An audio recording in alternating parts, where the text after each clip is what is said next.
Te reo Wainene o tua, he whakaaro auaha tēnei e rere ai ngā kōrero paki, ngā pūrākau rānei, i te māngai o te tohunga ki Wātātau Tai Tamariki i roto i te reo Māori. I tōna tikanga, kia whai te tohunga i ngā tikanga kōrero paki o mua.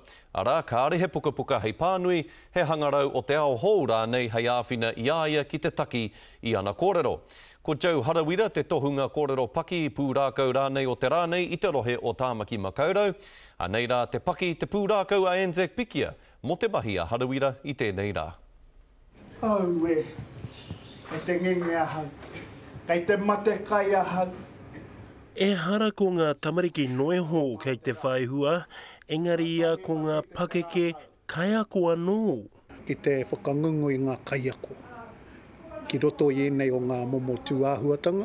Kia kotahi mai ki te whenua nei. Me haro ai te ki te atu tērā momo mahi, e whakatau i rana, he momo whakangungu mō ngā kaiako.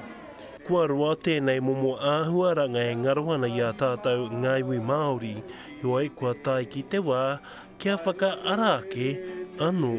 Kai a tāua te iwi Māori tēnā o ngā pūkenga ki te kōrero, i enei o ngā kōrero āwaha. I nei rā āhua ngaro ana i rā āhuatanga i roto i te akomanga. Nā runga nō pia i ngā āhuatanga o te marautanga o Aotearoa, aua hoki. Ka tahi ka huri te koroua nei ki te tahi āhua rangatahi nei. Nā te paia Harawira ki te whakaari, te waiata me te kōrero, kua tino rata atu ngā tamariki ki aia.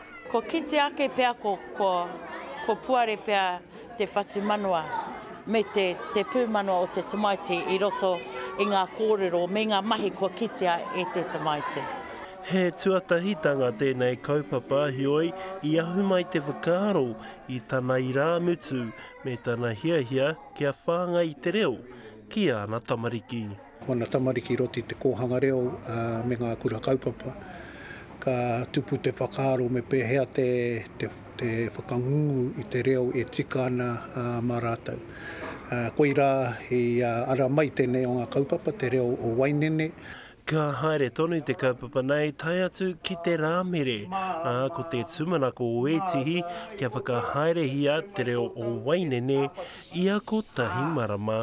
Ioi, mā te wā, e tohu, Anzac Pikia, te karere.